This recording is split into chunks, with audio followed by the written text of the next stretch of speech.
안녕하세요, 마디입니다. 오늘은 제가 직장인으로서 개인 전시회를 어떻게 했는지 이야기해드리려고 합니다.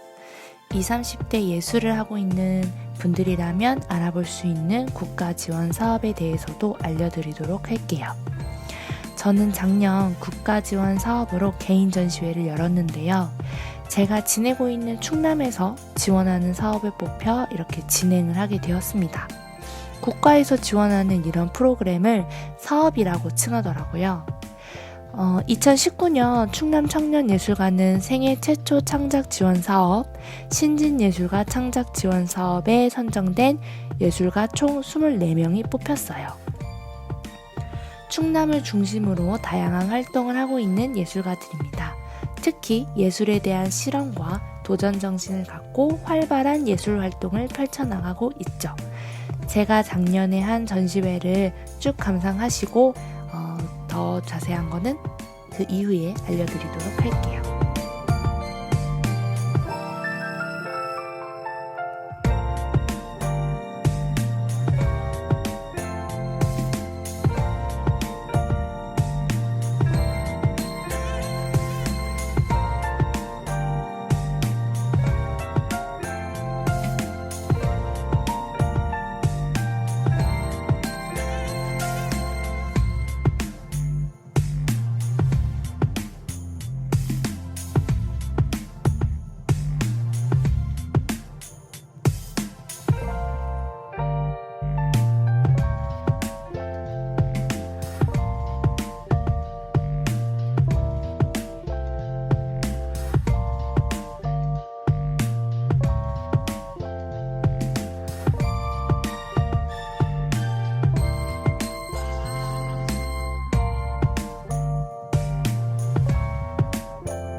사업의 목적은 청년예술가의 진입장벽 해소와 인재의 발굴, 그리고 정착을 할 수 있도록 다양한 예술 창작 활동을 지원하고 있고요. 전문 예술가로 영입될 수 있는 발판을 마련하고자 실행하고 있는 사업이라고 해요. 사업 내용은 예술 창작 활동 지원, 그리고 개인별 역량 강화 프로그램 및 워크숍 등을 통해서 지역의 청년 예술가를 육성하고 있습니다.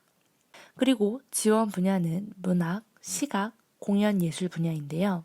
먼저 생애 최초 창작 지원 사업에 대해서 말씀드릴게요. 지원 대상은 만 29세 이하의 예술인이어야 하고요. 그리고 도내에서 공공지원금 수혜 경험이 없고 충남에 주소지를 두고 있어야 해요. 그리고 예술대학 및 학과 졸업자로 공연예술이나 시각예술 분야의 예술가면 됩니다.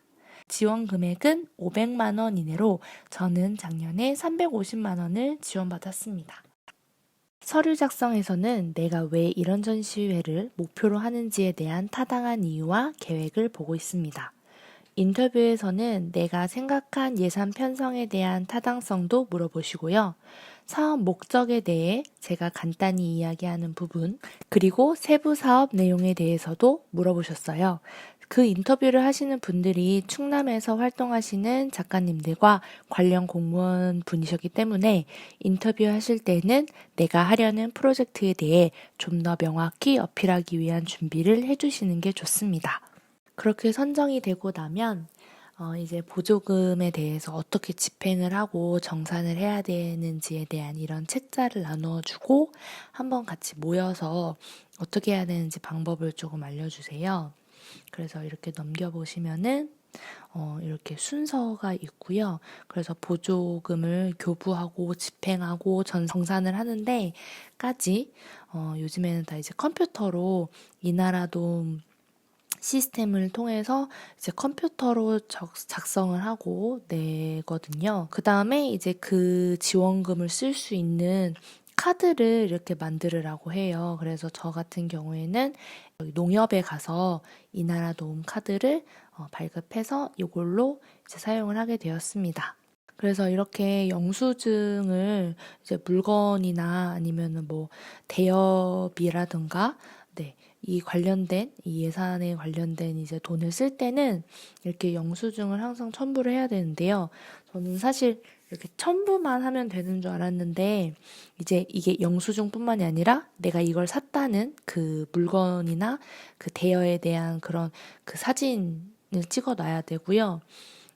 그리고 좀 정확하게 이 금액이 딱딱 맞아 떨어지고 얼마가 남았는지 반납을 할 수 있게끔 이런 것도 그러니까 10원 단위까지도 다 보시더라고요. 그래서 웬만하면 한꺼번에 같은 사이트나 같은 곳에서 문구점에서 이렇게 물건을 사시는 게 훨씬 좋아요.